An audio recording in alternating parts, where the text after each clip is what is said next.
Hello, and welcome back.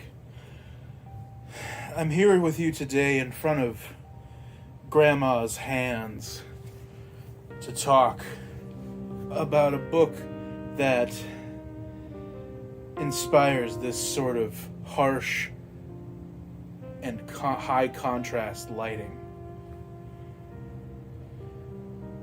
The New York Trilogy by Paul Auster. I read this book over the course of a couple months. This is a trilogy of novellas. I'm realizing that this lighting is not going to actually work for showing the book. You can't fucking see it. Let me that's very bright. Fuck. Damn, that's bright as fuck. Super bright. Shining right in my fucking face. How about that? It's up a little. You see the book now? You can. Okay. This is a trilogy of novellas that were written in the early 1980s. You shut the fuck up and quit walking around. The novellas were originally published in 1985 and 1986. The collected trilogy was published in 1986, I believe. They're called City of Glass, Ghosts, and The Locked Room. And I read the first two of these in December, and then put the book down, read some other stuff, did some other things, and then picked it back up in March, April, and read the final one, The Locked Room. And then I had been kicking around. I'm like, I gotta make a video. I gotta talk about the New York Trilogy. And then the day I was like, today, I woke up in the morning. I was like, today I'm gonna go in the basement. I'm gonna get in front of Grandma's hands, and I'm gonna talk about this book. Paul Auster died. He was pretty old. I don't remember exactly how old, but around 80. Anyways. Paul died. This is the only book of his that I've read. This is his most famous work. This is the one that kind of put him on the map, and the one that he's best remembered for. If someone's read one of his books, it's probably this one. I've had this book on my radar since I was in high school, when I first started getting kind of heavy into postmodernism. And I was, I had sort of been exposed to David Foster Wallace just by chance when I was pretty young, too young to really understand Infinite Jest. But I found it at a thrift store, and I was trying to read all the longest books I could find, and I found that one, and I was like, oh, here's a really long book. I was 14, and I read it, and it kind of cracked my brain open and fried it and scrambled it and put it back in. And I got really into postmodernism, Pynchon, and then I knew about Paul Auster because this is a book of sort of postmodern detective fiction. And I picked this book up, God, I don't know, when I was in college. I'm pretty sure I bought it. I might have even owned it and then gotten rid of it and rebought it at some point. It's been kicking around in my life without being read for over 15 years. And I finally read it, and, of course, I'm just like, oh, I'm so foolish. I'm such a fucking idiot for not reading this so long ago. But I'm working on this thing that is detective adjacent, I guess you could say. Mystery, mysterious. Something that the final section of this book kind of reminded me of what I'm working on. But also this book just generally. I think that, the story I'm working on, the character is not a detective by trade, but they are investigating a mystery, if that makes sense. And so I was like, okay, so I want to, as sort of an exercise for trying to kind of figure out where I want to go with this idea I have, because I just kind of have these germs of ideas that I want to grow into something bigger. So I've been trying to familiarize myself with things that feel like my ideas have genesis from, so that I can A, see what works and what doesn't, and B, also try to be conscious of not just straight up stealing things, because, it happens. And then also I've been trying to like watch, and read things that I think would be inspirational, give me ideas and stuff like that. Watching a lot of like older noir, I watched, not necessarily, I mean it is still old, but not old, but like I watched Long Goodbye, and I things like that nature, and so I was like, I've got this, I really ought to read it, and so I did. And the floors are so loud. This house was built in 1892, I believe. I think Grandma's Hands isn't quite that old. It's from like the 70s, I think, is when they redid the walls down here, and all the handprints and whatnot got put on the walls. So a trilogy of novellas about detective stories, and they're all kind of woven together.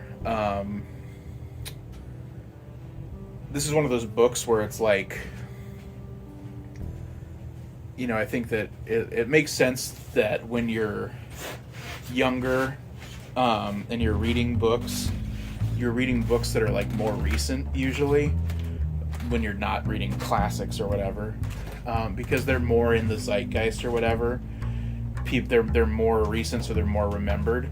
And it's interesting reading this and seeing how many things that I've read and loved are like obviously deeply influenced by this, from something, like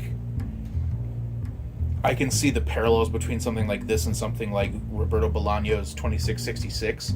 I don't necessarily know if Bolaño is inspired by Paul Auster, but I think that they both, were around the same age and probably had similar influences, particularly Borges.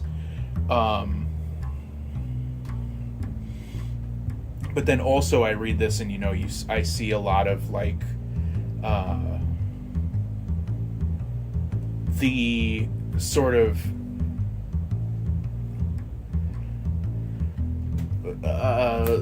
I would call it like postmodern light brand of literary fiction that became really popular in the 2000s and the 2010s. So that would, in my mind, be people like Jonathan Safran Foer is like the guy who pops to the front of the mind, where he's doing sort of interesting postmodern things. He's using, a bit of like ergodic text and like multimedia and things like that, but in a really kind of like safe way, a way that's not gonna like off-put, NPR listeners who buy paperbacks off of the buy two get one table at Barnes and Noble or whatever, right?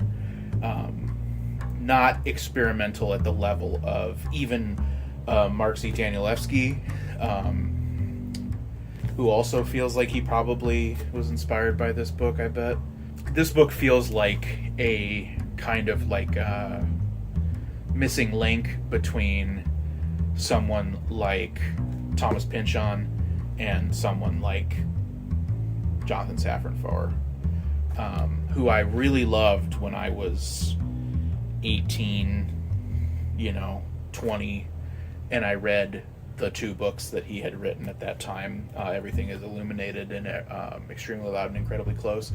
I don't think those books are bad by any means at this point. I also haven't reread them in a really long time, but I feel like the more I've read, the more I've kind of had the curtain pulled back and have seen what he's doing. And it's sort of like I was very impressed by his tricks when I first saw them, because I'd never seen anyone do them before. But now that I've started to learn the history, and I've seen the masters, his versions of the tricks just aren't cutting it anymore. Let's just put it that way. And also, he's a creep. He's a weirdo. He's probably not like a criminal, but he's definitely a weirdo, and gives me bad vibes. But that's beside the point. So,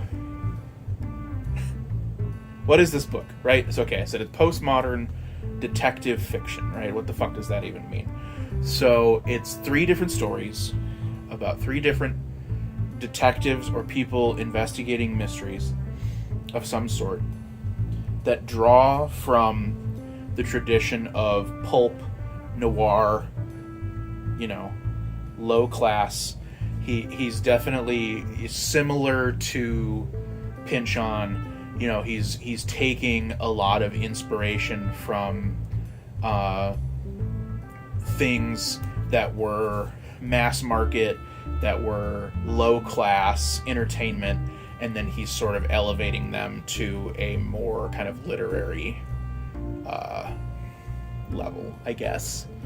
And he's doing interesting experimental things with convention, because I think that noir and detective stories are very sort of like they're very grounded in tradition, and there's just a lot of like a hard genre like that. It's like pretty there's a formula to it, and like it's comforting in that way.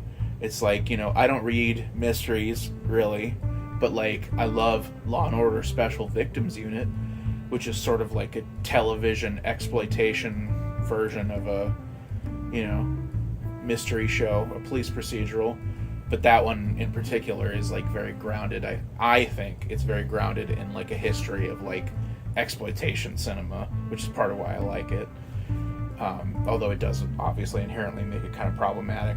But this is sort of trying to take the idea of like, you've got your, a Dashiell Hammett novel, you've got a Raymond Chandler novel, whatever, that sort of thing, taking it and doing something very different with it. So we've got 3 stories here, and I'll give you like a brief, maybe I'll just even read the back of the book, because there's like a brief paragraph description of each story. So the first one, City of Glass. As the result of a strange phone call in the middle of the night, Quinn, who is a writer of detective stories, Michael Quinn, he becomes enmeshed in a case more puzzling than any he may have written. The second story, Blue, who is a student of Brown, has been hired by White to spy on Black. From a window of a rented room on Orange Street, Blue keeps watch on his subject, Black, who is across the street, always staring out of his window. That one's the shortest one. The first and last stories in this are like around 150 pages, and Ghosts is like 80 pages. It's like half the length of either of the other two. And then the third story is The Locked Room. Fanshawe has disappeared, leaving behind his wife and baby and a cache of extraordinary novels, plays, and poems. What happened to him, and why, is the narrator, Fanshawe's boyhood friend, lured obsessively into his life. So let me expand on these a little bit, without maybe giving too much away. So I immediately was like, oh, this was the perfect book for me to pick when I started reading the first one, because the first one involves a sort of like themes of like psychological abuse, extreme like psychological manipulation, and then also like a sort of like early 20th century spiritualism, like a Blavatsky-esque kind of esotericism, which is also very intricately kind of woven into the ideas that I have for the thing I'm working on, so I was really jazzed to kind of see that come up. It concerns a man who wants to create a child who can speak in a divine language, and decides to create this through extreme isolation and psychological manipulation of his own son. And this has happened a number of years prior in the narrative, and then now he's being released from prison, and the family is concerned about his return and what could happen between him and the son, who is an adult now. And there's a part in this story that happens pretty early on, that's like this soliloquy from the man. His name's Peter Stillman, who was the boy who was locked up. He speaks, he tells the story of what happened to him for like 8 consecutive pages of unbroken dialogue. And it was one of the most compelling things I've read in recent memory. It just, the richness of the voice and the language of this very sort of canted man, this man who has been canted off kilter by forces outside of his control, and he no longer can interface with another human being in a normal way, basically. And it was fascinating, and it was so compelling. And then the sort of I won't spoil any plot points really, but the focus of the narrative of the story is sort of about the unwinding, the unbecoming of the self, and maybe an idea of how like a sort of primal, a yearning for the primal, the beastly, and how we return to animal in a sort of divine way. We find divinity through shedding of the ego, shedding of the self, becoming, only instinct, and then we can find guidance through some divinity, through our letting go of ourselves and our worldliness and our consciousness or whatever. Very compelling, very weird for a detective story. I would say that like most detective stories don't grapple with existentialism in that extremely explicit of a way. So I was on board up front with that. Then you've got the second story, Ghosts, which is the one where everything is a different color. And it's the shorter one. Like I said, it's only like 75, 80 pages or something like that. And this one is interesting because then you start seeing the parallels between the two. It's very clear that these were created, even though they were originally published separately, they are meant to be one cohesive thing, sort of similarly to 2666, which I mentioned earlier, by Bolaño, which he wrote. It is 5 novellas, and he had hoped, or had told his family when he was dying, he wrote them and he was like, publish them separately. His idea was that if you publish them separately, they would get more money, but it was like obvious that they were meant to be one thing, and it is, even though each section is very distinct and very different than every other part of that book. I would say that this is very similar in that way. So the section with the people, everybody being a different color, it's interesting because you start to, the themes in this one are a more about like reality versus unreality, and like observation, which is like obviously like any sort of like private investigator style of detective fiction. Like so much of it is about like voyeurism, and this is more sort of in the style of like Ingmar Bergman's Persona, where it's more about like the viewer and the viewed becoming one, the person, the voyeur, losing themselves and becoming the other person, more or less. Not that dissimilar of a theme from the first section, but handled in a very different way. And then you start noticing little things about how the stories are interrelated to each other in that section as well. The third section was also really fascinating. I think the middle section is the weakest. It's the shortest. I think it has the least compelling things happening in it. The third section, like I alluded to from when I read the back, it's narrated in the first person by a guy whose childhood best friend. The narrator is a writer, and his childhood best friend and him, they'd lost touch when they went off to college, and now it's like a decade later, they're like 30 or whatever, and he gets a letter from this woman who's like, I'm the wife of, your childhood best friend, and he disappeared 6 months ago, and he told me that if he ever like disappeared or died, he writes a lot but he doesn't publish it, and he told me I should get in touch with you and that you should go through his writing and see if it's any good, and if it's any good you should try and get it published. And so he does. It's very successful. Then of course he falls in love with the wife, and then he sort of steps into the role of this friend who has disappeared, but the further he digs into it, the more sort of strange and mysterious the circumstances of the situation become.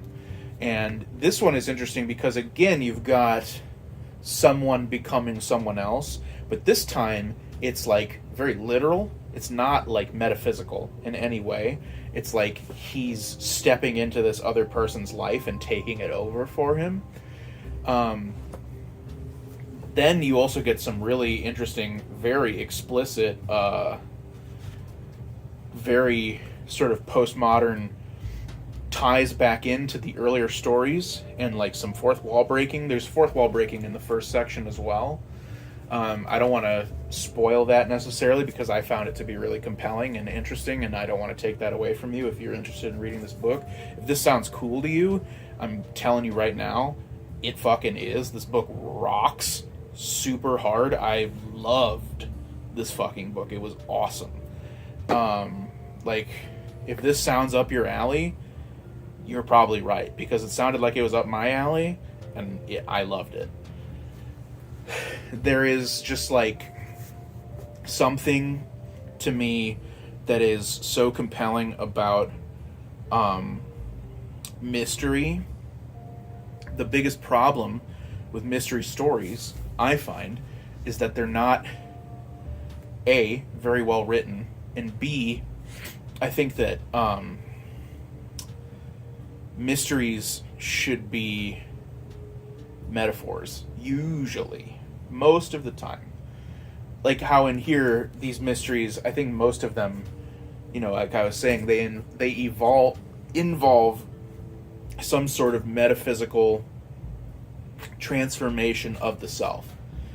Like the knowledge, or the pursuit of the knowledge, the compulsion to know, turns into some sort of sickness or something that transforms the character completely. Now, that's much more compelling than something that I even liked. Like, I read the original, 3 Millennium Trilogy books back when they were extremely popular, like 15 years ago or whatever. And I liked those books well enough, but, like, there isn't, like, I wouldn't say those books are necessarily, like, about something. They have sort of pretty, weak feminist themes, I guess, or, like, they explore ideas of, like, abuse and generational abuse and trauma and things like that. But I've always been more interested in the sort of metaphysical nature of the mystery. That's probably why I adore David Lynch so much. I think that he's very similar. Most of his films, and Twin Peaks most especially, I would say, are very mystery driven. Twin Peaks even being a detective police procedural, at least in part. But even Lost Highway is also, I would consider that movie absolutely to be a noir. I would absolutely consider Blue Velvet to be the most noirish probably of all of his films, the most of a detective story in its essence of any of his works, because I think Twin Peaks is a lot bigger. It's got a lot going on. It's not just the detective story, but Blue Velvet is just that detective story, that story of I like these stories more than a detective story, but it's a story of a normal person who has some sort of experience that compels him towards a mystery, towards understanding something that he experiences by chance, and it turns into a sort of rabbit hole that he tumbles down uncontrollably and then comes out on the other side changed somehow. I think Blue Velvet's a great example of that. A more recent one that I love, Under the Silver Lake, by David Robert Mitchell, starring Andrew Garfield. That I love that movie. That's a movie that I've watched probably like 5 or 6 times in the last 5 years, and every time I watch it, I like it more. And it's a movie that not everybody likes. It's a little kind of people are. It's a divisive movie, but I really like that movie a lot, and I found a lot of that here. A very similar kind of idea of like, a mystery isn't like an itch you scratch. A mystery is like a sickness that you are compelled to do battle with, and there's no way to, get to the other side without it scathing you in some way. I think if that sort of thing appeals to you, then you're going to really dig the New York Trilogy by Paul Auster. Paul Auster, rest in peace, brother. You were old as hell, but your wife was from Minnesota. She was some Swedish girl. Hell yeah, brother. I'm not Swedish myself. My family's from Iowa. So I'm even though I was raised here, in many ways I am a stranger in these lands, culturally, but we gotta give it up for anybody who's got Minnesota ties, always. We've got can you see it there? Yeah, we've got pride here. Or whatever. Yeah, I'm gonna probably just back to back shoot this William Gibson Neuromancer talk immediately after this, so be on the lookout for that in the near future. Also, I am setting out on a bit of a reread project on something that I will keep hush for now, but expect that in the near future as well. And we are also approaching the halfway point of the year, so I might do in the nearish future just a quick kind of stuff that I've liked so far this year, movies and music type of thing. Yeah, stick around for the William Gibson Neuromancer review with a secret second review hidden inside of it, with a secret third review hidden inside of that. Bet you didn't see that shit coming. Thanks for watching, guys.